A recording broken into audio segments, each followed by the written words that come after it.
Hello and welcome to Investment and Development Nigeria. This is the program that profiles Nigeria's investment opportunities and development strides across the 36 states of Nigeria.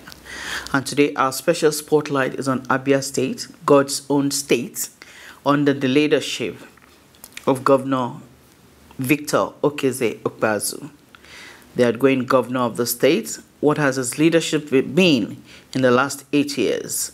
What are the developments that has happened in the state in the last 8 years? It's our spotlight today, and we also have him on the hot seat with us. My name is Mayowa Oluwabi. Don't go away, stay with us. Abia State in southeast Nigeria was created on August 27, 1991 out of the old Imo State by the military administration of General Ibrahim Babangida. Since then, the state has had 9 governors, 5 of them appointed as military administrators by successive military governments at the federal level. Dr. Okezie Victor Ikpeazu was sworn in as 4th elected governor of the state on May 29, 2015. It is nearly 8 years since his administration took off, and things have been quiet on all fronts, literally. However, contrary to the widely held thought that nothing significant has happened in the state since its inauguration, the situation is pleasantly different. Abia State is wearing a new look, one that pleasantly surprises those who have not visited the state in a long time. Before 2015, roads in Abia State were in dilapidated condition, and driving through major cities and towns was an unpleasant experience. In the commercial city of Abia, for instance, some roads were so bad that they had been taken over by water and in some cases garbage. But the Ikpeazu administration hit the ground running, and within the first 100 days, Ukegbu, Ehere and Umuola roads within the Abia metropolis had been reconstructed, giving easy access to travelers coming into the commercial city from Cross River and Akwa Ibom states, as well as parts of northern Nigeria. It is now quite easy for business people from around Nigeria and the rest of Africa to reach Ariaria Market, the Ngwa Road Market, and the Ezioku Market, as well as other parts of the Abia metropolis. The state capital, Umuahia, has received a facelift too. Many of the roads have been rebuilt, improving mobility for people, goods, and services. The urban renewal program of Governor Ikpeazu has impacted the people positively. The health sector has also received a massive boost, and the Ikpeazu administration's promise to give the people of the state a better quality of life is being delivered. A good example is the newly built Nkporo Cottage Hospital in Ohafia local government area. The facility is equipped with modern mother and child care facility, a theater capable of orthopedic surgeries and uninterrupted power supply, among other things. The Telehealth Initiative, also known as Dial a Doc program, blends innovation with technology in healthcare delivery. Launched in 2018 by Governor Okezie Ikpeazu, the program gives direct access to a pool of doctors to patients from all the primary healthcare centers across the state. In the education sector, the Ikpeazu administration paid the backlog of the counterpart funding for the Universal Basic Education Scheme from 2013 through 2020, making funds available for the sector. The government has now built 750 new classroom blocks, including 4 model schools across the state, changing the poor learning environment hitherto characterized by dilapidated and broken down buildings. Pupils in public primary schools also enjoy 1 free meal a day in the school feeding program of the Ikpeazu administration. This has guaranteed pupils 1 balanced meal a day, created jobs for women in the rural areas. Gully erosion is probably the biggest ecological problem in the southeast of Nigeria. The Ikpeazu administration took up the challenge by tackling the problem head-on. The people of Amuzuku community in Umuahia North local government area have a good story to tell. Governor, our executive governor, Dr. Okezie Ikpeazu, freely wherever. I got this Umuahia for it, but we may cross up Hanyem. On this edition of the program, we will bring you more on development in Abia State. Mayowa Oluwabi spoke with Governor Okezie Ikpeazu and sought more information on the transformation that has taken place in the last 8 years. Welcome back. If you're just joining us, this is Investment and Development Nigeria, and the spotlight is on Abia State. And right now, I'm moving on to the governor of the state, His Excellency, Dr. Victor Okeze Ikpeazu. You're welcome to the program. Thank you very much, my lord. Now, let me get back to the state of infrastructure. In 2015, when you came, what was on ground? And now that you're leaving 8 years later, what have you put in place? Can you shed more light on the scope of work that you have done? And we also heard that you did 156 roads in 8 years. How true is that? Yes, we did. The state of infrastructure was not very good. Yeah, was not very good. I don't know if infrastructure will ever be adequate, but there were gaps, and I think that it was the presence of those gaps that created my job for me. And beyond that, from zero entry point into Abia, we've created 5 options. Today, you can access Abia either from Osisioma roundabout, or from Omini Drive, or from MCC Road, or from Chimawanfo Road. You can access from Obikabia. You can access through Ukebu, through Umola, through Ehere Road. You can go through Udabala. So I have created more than 6 options into Abia. I have more or less ventilated this city to the best of our ability. I think at the last count, we had done about 235 roads in all, with 4 bridges, including the first flyover that Abia State has witnessed. But I like to speak to the importance of some of these roads, because it is not roads in terms of number that matters to me. If you recall what I said to you before, road infrastructure serves as an enabler driving the pillars of development. One of the pillars being trade and commerce. Okay. So it became expedient that we do the flyover at Osisioma to reduce the traveling time from that junction into the city center where we have our markets. Yes. It used to take close to 45 minutes to do that short, less than 5 kilometers journey. But today, in 10 minutes, you are at Brass Junction and you have option of going into area through Fox Road, which you have done, or you go to Ezeku Market through Ezeku Road, which you have also done. So the flyover would have been useless if we did not do Fox Road, we did not do Ezeku Road, if we did not do Ngwa Road. But today, the flyover is important because it puts you 10-15 minutes to any of those markets. And we have literally joined all the markets together. And it was impossible before. Wow. We had plantain trees flourishing on these roads before 2015.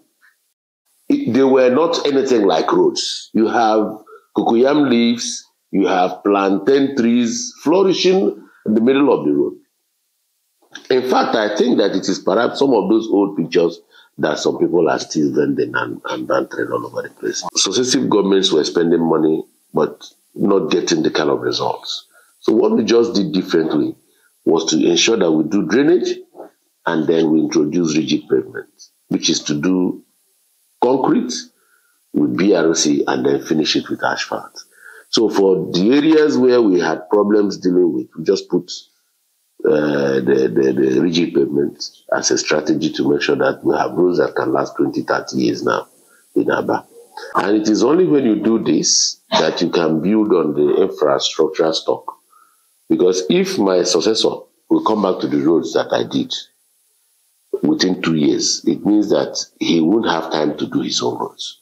But today, I'm handing over roads that are durable and handing over roads that are solid. And I want to say this for the first time.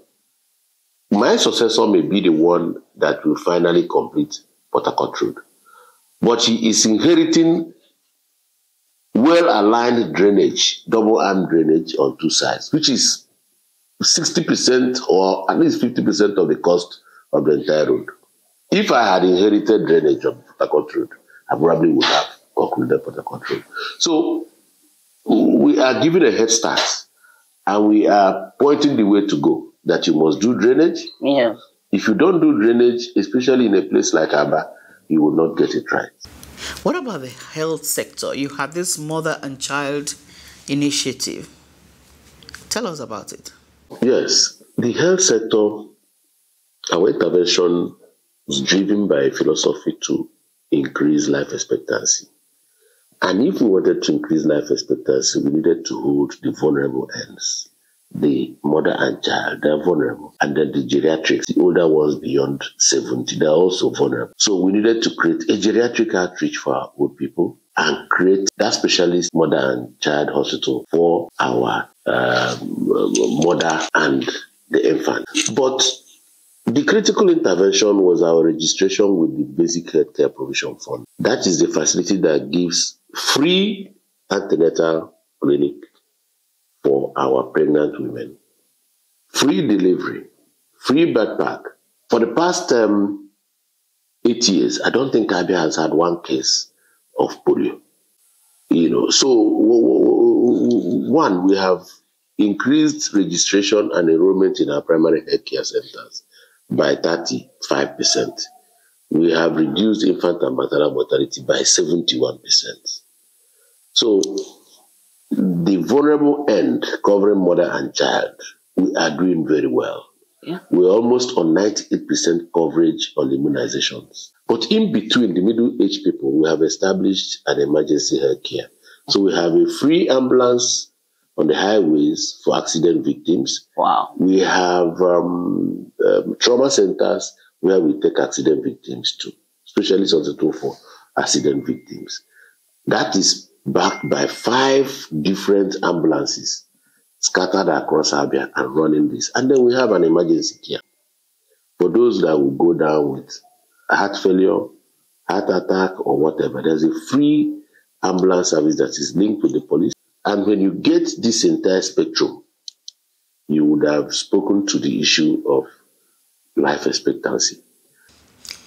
And I'm also told that other southeastern states, they come to Abia State for their weddings, traditional marriage, because of the security and safety of lives. Can you give us a detailed report on what you did differently in terms of securing Abia State?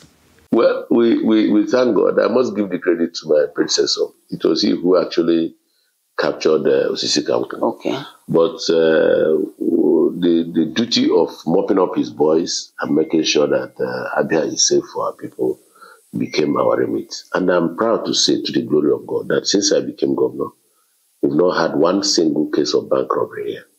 Yeah. In the length and breadth of Abia State. And that is not to say that we don't have a fair share of skirmishes from now on. We don't have problem of header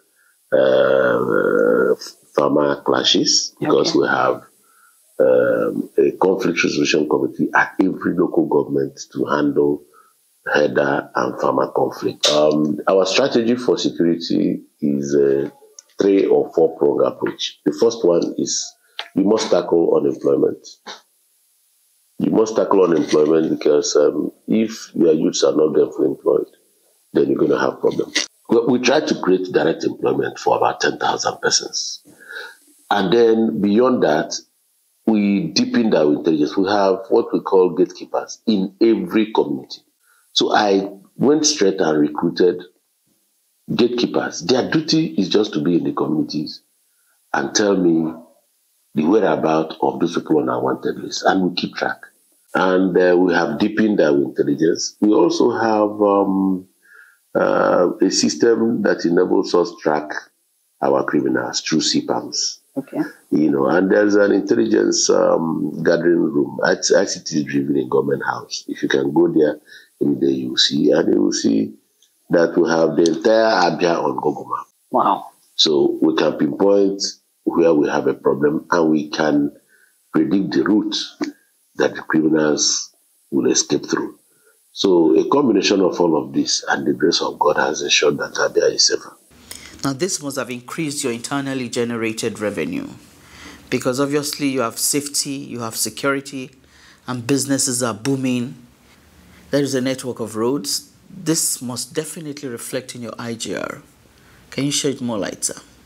The Nigerian Bureau of Statistics reported Abia as number 3 in foreign direct investment at some point. Wow. In Nigeria. That is huge, coming behind Lagos, Abuja, and So we've done well for ourselves in terms of that, but I think we can also do more. going forward.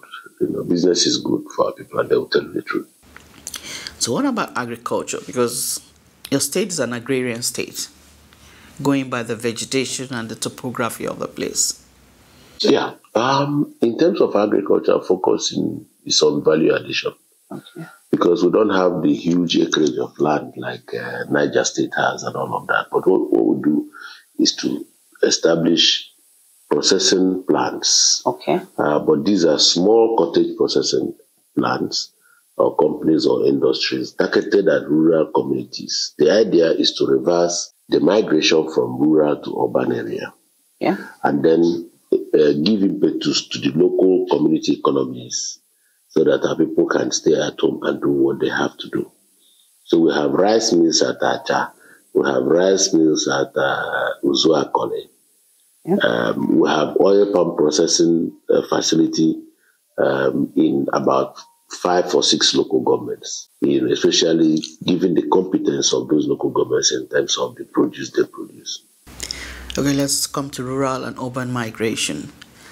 Some people are complaining that it seems like a lot of the developments concentrated on Umuahia and Abia because they're the commercial hub. Is that true?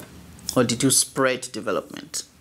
I had it in our master plan, at least to make sure that we push activities to the rural areas. That is also the logic behind citing our industries, agro-allied industries at various local government areas. Where we have oil plantation, we put oil palm processing plant. Where we have a rice plantation or rice farm, we put a cottage mill. Yes. The idea is to create an economy around the agricultural activity within that area. So even the people in the rural areas also. So let's talk about training and capacity building that you gave to some of the traders.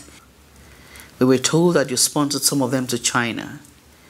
Can you shed more light on that and what has been the impact on businesses in Abia State? When we came here, the problem of SME development, we identified 4 problems: power, capacity building or automation, marketing, and financing. So we decided to keep these 4 on the table and begin to tackle them. For me, it's not about Abia. It is about Nigeria. Okay, made in Nigeria, made in Abia. I only used Abia as an existing brand. Yes. Because people used to talk about Abia and all of that. But I have taken them to more than 5 countries. We've been to trade fair in Egypt, we've been to trade fair in Abuja, we've been to trade fair in Turkey, we've been to trade fair in South Africa. The idea is to expose them to peer review and so that they can see what other people are doing, So that spoke to their psyche, and they started proudly writing proudly made in Abia, proudly made in Nigeria. So I sent 30 young boys and girls to China. And when they got to China, within 2 weeks, they became so proficient in the machines that I got reports and emails from the company that we were dealing with in China, and I was encouraged. Wow. So I placed order there and then for those same equipments that they were working on. And that was what gave back to our first industry, the Enyimba Automated Shoe Company.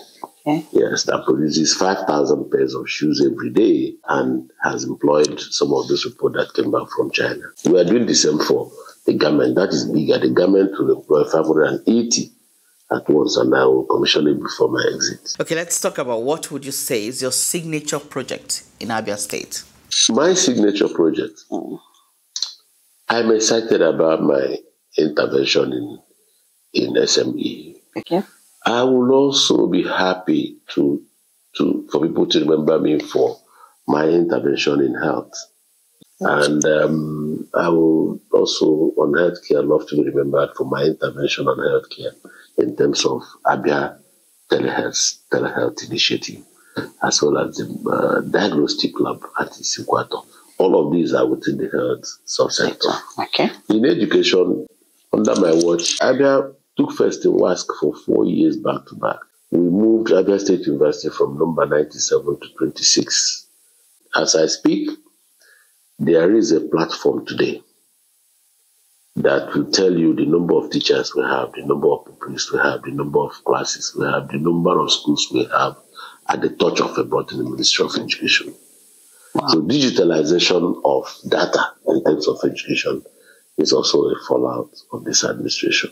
All this? What about the foreign scholarships? A total of about 107 young people are in Australia. About 35 of them are in India. 13 are in between United States, Canada, and UK.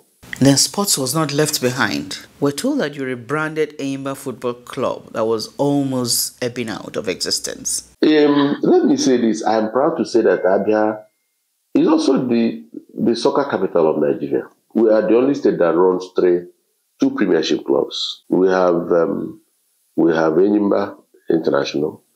We have Abia Warriors. We have Abia Comet, and then we have Abia Angels. To maintain 4 teams in the premiership in Nigeria is not. Some states can't maintain 1 team. The Enyimba International Stadium was an eyesore. In fact, when I came, Enyimba were in Calabar, playing their home matches in Calabar. But I took a little bit of time. I got Moni Michel, one of the best hands in terms of designing and construction of stadium and stayed there in Nigeria to come and look at Enyimba. Enyimba had literally what I can describe as 3 swimming pools. 2 of them in front of the goalposts and 1 at the center. But all this has disappeared since I delivered the ultra-modern Enyimba Stadium. Enyimba has since returned to Abia as their home. Wow. And that has given Abia people the opportunity to watch their darling teams and other teams, both within the continent, to play here in Abia. Congratulations, Your Excellency. You've done so well. We weren't informed of all of this development. And coming to Abia State, seeing Abia, I cannot believe the transformation I've seen of these places. Thank you so much for bringing all this to light. Thank you.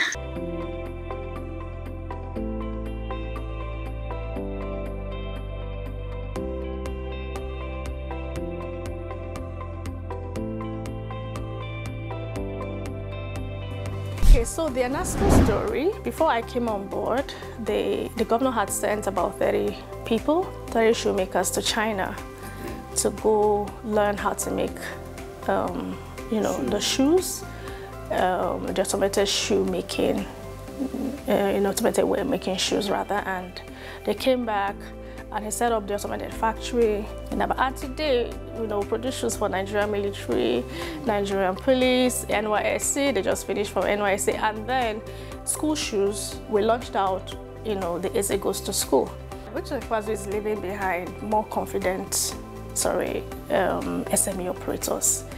Well, for us at the footwear sector, the leather sector, we call it the finished leather product subsector, the FLPs, he has actually done marvelously well. Before his administration, we have other administration that has not even thought of doing anything here. But as the son of the soil, he knew what we're doing here. I knew the impact, because for us, this is an industry that if established, at least you'll be able to employ as many youth as possible, because this is purely youth industry. Here in Panyu, we say it's one stop for all. We have our exotic rooms and suites. We have our restaurant. We have our swimming pool. We have our garden rendezvous. We have our lounge. We have our gym. We have a unisex salon, as well as a spa. We have a restaurant and the terrace bar you see over there.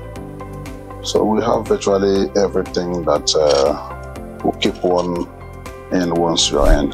Well, it's a wrap on Investment and Development Nigeria. We've been talking to His Excellency Dr. Victor Okezie Ikpeazu, the governor of Abia State, God's own state. And you can see the development that has transpired under his leadership in the last 8 years. Seeing is believing. You need to see the landscape and the nightlife in Abia and Umuahia, considering the level of insecurity and unknown gunmen that we hear in the southeast. I didn't know that there was a state that had such nightlife that we saw, and the beautiful tourism potentials that are still not been harnessed in Abia State, and so much more can be done.